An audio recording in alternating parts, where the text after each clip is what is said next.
Ito pa. Yung Nutriban, teka muna, sisingit ko pa. Di ba nabulok yung Nutriban? Yung mga tinapay. Yun nga, sabi pa ni BP Sara, hindi raw siya failure. Yun lang doon lang sa Nutriban, failure ka na Baka kasi kumakain siya ng panis. Kaya nga sabi ko, ano kaya pagkakaunawa niya doon sa failure, Hindi pa pala failure. Baka kumakain ng panis na Nutriban si Sara, kaya sinabi niya hindi siya failure. Pero alam nyo, vlogger na ngayon. Parang pinyol yan, Mas makapinyol doon. Vlogger na raw si Sara. Oo, vlogger na. Biruin mo nagbablog sa may, sa upuan. Hindi. Sa ibang bansa.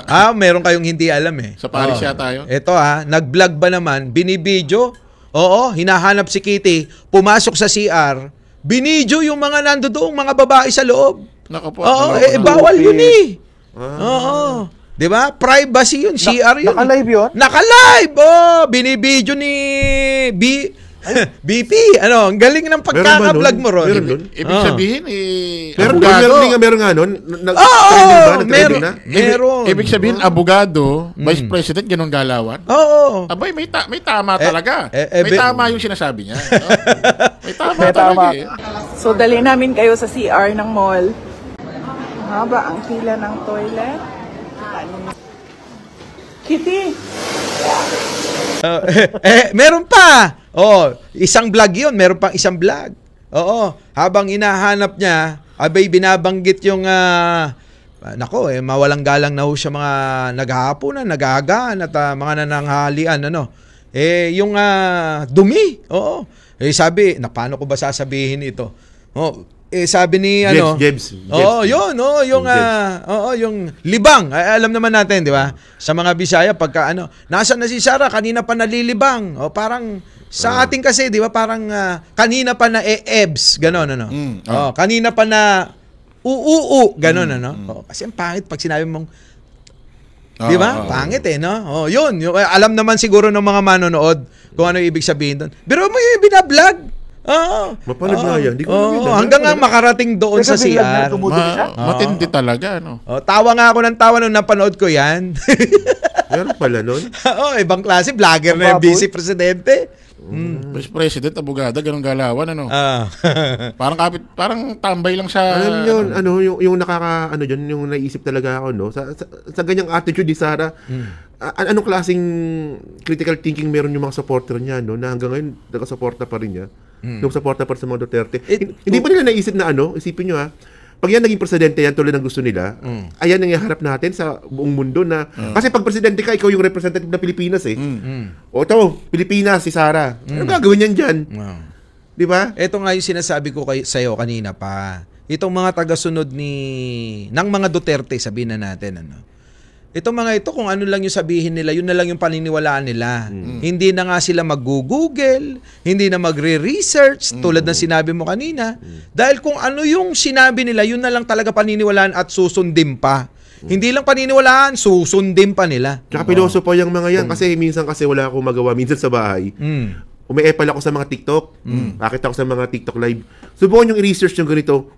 Utusan mo pa kami mag-research? Ganun sila. Ibang klase talaga itong mga to. Wala nang tama't mali sa mga to. Wala na. Diba? Basta ang tama sa kanila, mga Duterte, wala na. Tayo naman kasi, di ba tayo, alam naman natin na taga-suporta tayo ni Presidente Bongbong Marcos. Ako sinasabi ko, pag may maling presidente, basta polisiya yan, tsaka critical, yung maayos naman na pagbatikos, okay yan. Walang problema batikosin yung presidente. Oo naman. Okay yan, kasi walang perfectong gobyerno. Sa buong mundo, walang perfectong gobyerno. Bibigyan kita ng halimbawa. Na yung pagkakaiba ng sumusuporta kay Pangulong Bongbong at saka sa mga Duterte.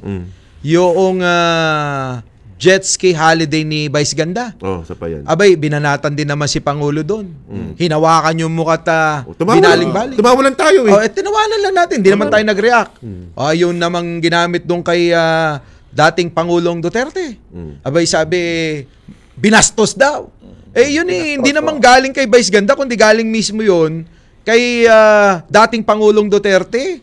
Yung salita na mag-jet ski ako. At itatayo ko yung ating bandila. Di ba?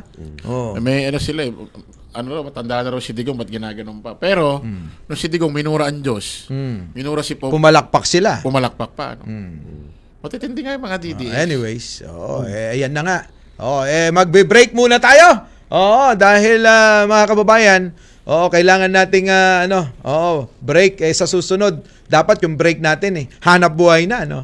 Dahil marami yatang mag-sponsor sa atin. Nakapila na Ang dami nga So, mga kababayan, abangan nyo po kami sa aming pagbabalik at ilang sandali lang po itong aming break. The Big V. Makakapal ang mukha, matitigas ang dibdib. Galit sa mga magnanakaw sa kaban ng bayan.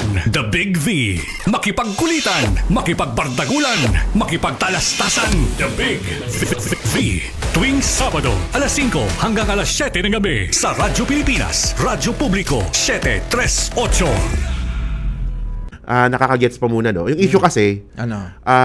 nagreklamo si Sarah sa Kuwait. So, sabi ni Sarah, may problema daw sa education. Okay. So, sumagot si Attorney Claire. Kung may problema pala sa education, may kasalanan ka rin doon kasi naging deputy secretary ka 2 taon. Ang dami mo naging problema doon. Totoo naman. Yung classroom. 3% lang yung napagawa ni Sarah sa classroom. Pero may nai-issue pa rin siya dyan na na yung mga ghost student. Yan, ghost student pa, oo. So, ngayon, ang nangyari ngayon, so sumagot na naman si Sarah. Sabi naman ni Sarah, paano naman yung nasabing wala akong ginawa sa DepEd? Nung nag-resign nga ako, nagbeso-beso pa sa akin si PBBM daw. Tapos, amoy alak daw si BBM. Teka muna, doon sa nagbeso-beso na kung yun ang sagot doon sa katanungan o sa sinabi ni Attorney Claire na kasama ka rin doon kung sinasabi mong walang nangyari sa DepEd, kasama ka rin doon, kamo, di ba? Parang ang layo naman nung isagot na teka muna, nagbeso-beso. Kung yun ang kasagutan doon sa sinabi ni Attorney Claire, parang ang layo naman yata. Malayo naman talaga yung logic niya. Sa bagay. Pati naman yung mga taga-suporta ni Sarah, ganun din. Hindi. Ayan tayo. Ay, sorry. Nga pala. Hindi pala vlog to. Ganon talaga, no? Ganon talaga. Pero insan kasi, yung point natin dito, yung sinabi nga ni Sarah na pinigilan daw siya ni Presidente Bongbong Marcos na mag-resign. Sasagutin ko yan. Tapos nagbeso-beso daw. Tapos alas 10 daw ng umaga, 10:30 AM daw. Sasagutin ko ulit yan. 10:30 AM daw. Amoy alak daw. Ayun daw yung failure. Kaso nga, unang-una, doon sa sinabi niya na alas 10:30 ng umaga, sinagot ni dating secretary Cheloy, Gerapil, na ang sinabi, kung hindi ako nagkakamali, ay alas 2:21 ng hapon. So magkaiba na yon, di ba? Ang hirap, kay Sarah, hindi niya yata naiisip na bawat punta mo doon sa Malacanang, nakalagbook. Nakarehistro, di ba? Sa logbook nila kung anong oras ka pumasok. Hindi lang basta logbook pala. QR code ata doon. Yun na nga. QR code sa Malacanang. Kaya nga, nakarehistro, no? Nakarehistro. Sa madaling salita, nakarehistro yung pagpasok mo. Sino yung kabeso-beso ni Sarah na sinasabi niya? Ewan ko, alam mo naman minsan si Sarah maraming nabubuong istorya sa isipan niya. Baka naman nandyan na, no? Nandyan na si Coach. Coach, bumati ka muna bago namin ituloy yung aming tinatalakay din Ayan, hello everyone sa mga viewers po ng Radyo Pilipinas dito sa 738. This is Coach Jarrett. Kamusta po kayong lahat? Pasensya na po, I am out of towns, kaya ganito. Out of towns? Out of Sana towns. all. Ano pa na-miss ka, Bosin? Ayun nga, yung merong chinichika si Takero dito patungkol dito sa sinasabi ni VP Sara Duterte na si Presidente daw ay amoy alak. Yun. Na amoy whiskey, parang gano'n yung sinasabi. Ano ba masasabi mo doon? Na-debunk na yan, di ba? Na-debunk siya nung post ng PCO. Shinare daw ni Takero yun ni post Takero. Ayun na. Yan na nga.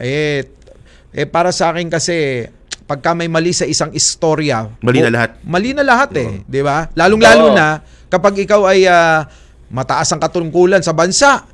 Di ba?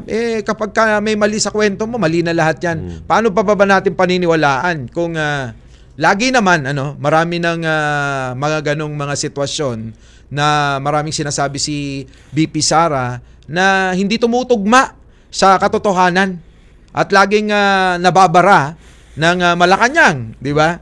Kaya para sa akin ayoko na nga patulan yan sa totoo lang at ayoko. Pero kasi ang layo kasi ng sagot niya nung sinabi ni Attorney Claire na ay yung DepEd, 3% lang yung napagawa mong classroom. Tapos 100 million sa Go Student, no? Hindi lang yung marami siyang palpak sa DepEd eh. Yung ano pa, yung what do you call this, yung sa sa laptop. May problema din. DepEd laptop. DepEd laptop. Yung pinakamalupit, coach, tsaka Insan Mike. Yung kinaltasan yung mga teachers sa GSIS. Kinaltasan, hindi ni-remit sa GSIS. Yun. Isa rin yun. Yun ang matindi. Oo. So, ang problema talaga nun, trabahong admin na lang yun ni Coach tsaka Insan Yung alin? Yung kinaltasan mo yung mga teachers, tapos di mo ni-remit. Simpleng admin na trabaho na lang yun. Admin task lang yun. Admin task Reporting lang yun sasabihin na naman ng mga taga-suporta ni BP Sara ano naman connection niyang sinasabi mo, Takero ang pinag-uusapan lang natin dito alak. Yung alak bakit bakit may pinapasok ang iba? Hindi nagsimula kasi yung ganyan sila. Gusto kong ibig sabihin. Okay. Ganyan sila magpalusot ng pagkakamali ni Sara Duterte, ni BP Sara Duterte, si Coach, ewan ko, baka may merong kasi Boss Mike, ang problema kasi doon sa sinasabi nila kasi. Gusto nila kasing palabasin na presidentiable. Yan ang problema. So gusto nilang palabasin na, at saka di ba kinlaim ni Sara Duterte na paano daw siya magiging non-performing, siya raw ay pinigilan ni Presidente Bongbong Marcos na mag-resign. Sasagutin ko ulit yan. Bakit daw siya naging ganon? Sasagutin ko yan, Coach. Alam mo, si Presidente, hindi yata alam ni Sara yung pagiging professional, pakikipag-usap, na may diskarte tayo para hindi ka masaktan. Kunyari, ayaw kitang mawala. Gets ko na. Alam mo yon? Ayaw kitang mawala. Kasi, ito, maputol lang kita, Kasi si Presidente kasi, nag-aral siya sa Briton. Britanya. Britanya. So, ganun yung kultura kasi ng mga Briton, na palaging graceful exit palagi yung ginagawa. Tingnan mo lahat ng mga sinibak ni PBBM, lahat yan graceful exit. Wala kang nakita dyan na sinibak na pinahiya. Di ba, hindi katulad ni Digong ni dating presidente dati, na kapag pag-release niya, pinapahiya niya pa. Hindi naman kinakasuhan. For example, yung sa Pasig River, yung chairman ng Pasig River, di ba, sinabihan niyang kurakot, pero hindi niya naman kinasuhan. Si J.A. Gauchia, di ba? Ngayon, kay PBBM, iba yung nangyari, parang ugaling Briton talaga. Lalabas ka ng graceful ng maayos. Ang problema, nakapagtaka nga graceful exit na nga lang, wala pang utang na loob. Yun naninira pa. Yun na nga. Diba? Tulad niyan, example na lang natin, 'di ba? Si Vic Rodriguez, ang kauna-unahan niyang ES, 'di ba? Tinanggal. Tapos taga Norte daw 'yan, si Vic. Hindi ko alam hindi naman na mahalaga kung taga saan siya pero alam ko yung ibig mo sabihin, loko-loko ka Alam ko yung ibig mo sabihin, gets ko yun na. Pero kung taga Norte, wala na tayong magagawa, kitang-kita naman, 'di ba? Pero yun nga sa sinasabi ni Coach kanina, na tanong niya na bakit ganon, 'di ba? Na kung talagang hindi ako nagpe-perform, bakit ako pinipigilan? Alam nyo, BP Sara, medyo dapat kumonsulta kayo sa inyong mga kasama o advisor na ano ba talaga ang tunay na ibig sabihin ni Pangulo doon. Kasi sa aming mga ordinaryong Pilipino, alam na namin basa na namin kung ano ibig sabihin nun. Di ba? Yung kunyari, sasabihin ng boss ko, oh Mike, talaga ba? Aalis ka na. Oo, boss, papaalam na ako. Hindi na ako masaya. O baka naman may hinihingi ka na iba. O ibibigay ko sa'yo. Yun laging binabanggit ng mga bossing. Oo, para gusto nila, okay tayo na maghiwalay dahil lahat naman ginawa ko para sa'yo. Ganun kasi nararanasan ko yan, Pagka may mga ganyang nagpapaalam, syempre paparamdam mo sa kanila na medyo importante kahit sa loob mo ay hindi na Kulang na lang ipagtulakan mo na sa hagdanan Di ba? Ugali ng mga bosses yan. Alam ng mga boss yan na ganun talaga yung style para lang okay, maghiwalay na tayo. Kung ano man yung hindi natin pagkakaunawaan, move on na tayo, magpatawaran na tayo. At pag nakita tayo sa labas, tanguan na lang. Kaso nga, hindi ganun na nangyari. Kung hindi, ang ginawa nila pinagplanuhan na siraan si Pangulo. Andyan na, sabi nga natin, yung hindi mamatay-matay na issue nila patungkol dito sa usapin ng droga, hanggang ngayon hindi pa rin nila napapatunayan. So yan imamarka sa isipan ng marami nating kababayan na magiging kwento ito, na darating ang panahon, may kikwento sa mga anak, salinlahi na ginanyan nyo yung isang Pangulo na wala namang ginagawang tulad ng binibintang nyo. Coach. Tsaka di ba naalala nyo nung pagpasok nitong pagkatapos election, nagpa-mass resignation si PBBM. At ang sinabi nung tinanong siya, actually di siya, si E.S. Bersamin. Nung tinanong si E.S. Bersamin kung bakit ginawa yun ni Presidente. Kasi ang gusto raw ng Presidente, ayaw daw niyang masira ang pangalan ng mga taong gusto niyang paalisin. So, agree ako doon sinabi ni Boss Taki na mabait lang talaga yung Presidente natin. Mabait lang talaga siya. Ayaw niyang, kumbaga nagbibigay siya ng second chance. Ang problema lang dito kasi kay Sara Duterte, ang dami ng chances na binigay sa kanya, pero hindi pa niya tinake advantage. At saka ito pa yung nakakatawa nga dyan Sinasabi niya performer siya. Nag-perform daw siya sa DepEd. Pero bakit out of 100%, so yun nga, out of 100% na classroom na dapat gawin, 3% lang ang natapos niya. So paano niya masasabi performer yun? Out of 100% na kailangan mga classroom na i-repair, ang napagawa lang niya is around 2.7% yata. Coach, para sa kanya, niya na yun, perform niya na sobra-sobra yun. Pero coach, ito yung malupit, coach. Yung mga supporter niya. Sabi ng mga supporter niya, paano naman naging failure si Sara? Mataas naman siya sa survey. Ay, kilala ko yan. Oo. Malaki katawan niyang bobo na yan Uy!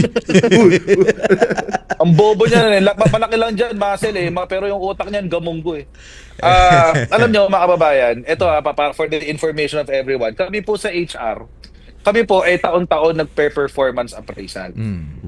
Ang background ko kasi 10 taon ako sa human resources Kapag pinag-usapan po natin ang performance, hindi ko tinitignan doon yung approval. Approval rating, ibang ibang angulo yon ng leadership. Sa performance, doon natin tinitignan yung kanilang resulta. Ngayon, nakakapagtaka lang kasi si Sara Duterte mataas na sa performance ratings, mataas sa approval ratings, pero it seems mga kababayan, hindi naiintindihan ng mga nagte-take ng survey yung ibig sabihin ng kanilang ginagawa. Kaya nga suggestion ko nga sa mga nagpapa-survey diyan, sila Publicus, Pulse Asia, SWS, ganyan-ganyan. Tanggalin niyo na yung approval tsaka performance ratings. Kasi mali yung mali yung tanong For example, si Sara Duterte hindi naman nagpe-perform. Ilang beses bumiyahe ngayong 5 or 6 months. Marami pa sa presidente. Pero mataas ang performance rating. Paano siya nag-perform? Anong ginawa niya? Hindi ba? OVP nga. OVP, Overseas Vice President. OVP.